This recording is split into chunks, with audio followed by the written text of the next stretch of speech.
नमस्कार साथी माने आज मु गोटे इम्पोर्टाट विषय रे आपण मानकु जणाउछि जहाँ अति द्रुत गति रे एवं घरे घरे जो रोग परिचित ताहेउछि अर्श अर्श प्राय आजिकली घरे घरे समस्त परिवार रे कहीं ना कहीं आक्रांत अर्श होइछि बिली आमे जानिबा केमती झाड़ा रास्ता रे शिर गुड़िक फुली ठीक भाव रक्त संचालन हो न थाए शिर गुड़िक उपरे अधिक चाप पड़िबा जोगु अर्श होई थाए सेथिरे अधिक रक्त पड़ी थाए एवं बथा ही थाए किटकिट कर थाए कहार जली थाए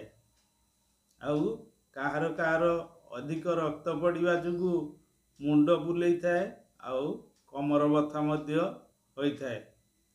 अर्शर कारण कौन? कोष्ठकाठिन्य यार एक मुख्य कारण झाड़ा अधिक कठिन हेबारु झाड़ा रास्तार शिरा उपरे अधिक चाप पड़ी थाए ता द्वारा अर्शरु रक्त पड़ी थाए बा बथा जंत्रणा होई थाए। द्वितीय कारण गर्भावस्था रे महिला मानक शरीर रे तल भाग रे अधिक चाप पड़थिबारु मध्य अर्श होई थाए। 3 नंबर अधिक लंका अधिक तेल खाद्य फास्ट फूड जंक फूड आदि खाइले मध्य शरीर रे एसिडिटी बढ़े और अर्श को बढ़ाई थाए। 4 नंबर अल्प जल पिउथिले झाड़ा कठिन हुए यह मध्य अर्श कराए। मोटा लोक मानकर मध्य अधिकांश अर्श होई थाए।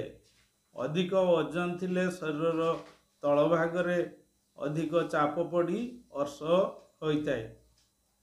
6 नंबर राति अनिद्रा उपवास और वंशगत रोग मध्य अर्श कराई थाए। आउ अधिक पेट गरम हेले मध्य अर्श होई थाए। अर्शर लक्षण कौन आम जानिबा केमती जन को अर्श होइछि कि नाही?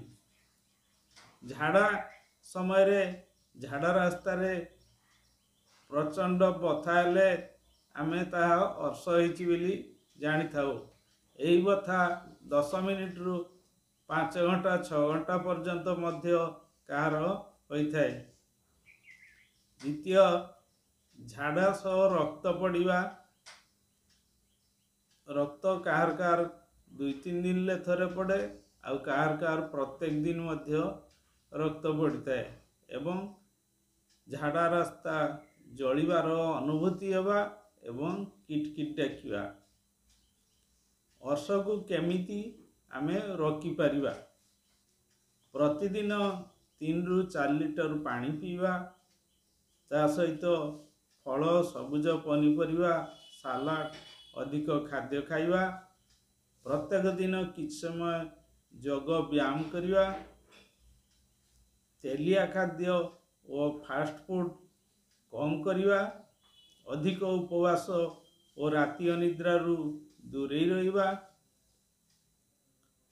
ए सब कले आमे किछि मात्रा रे अर्श पाखरु दूरे परिबु।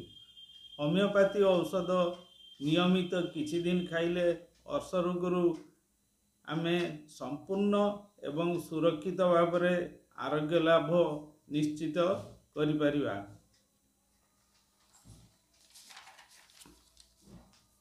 रोग को अधिक पुराना न करी शीघ्र डाक्तर को परामर्श नहीं औषध खांतु एवं शीघ्र आरोग्य लाभ करंतु।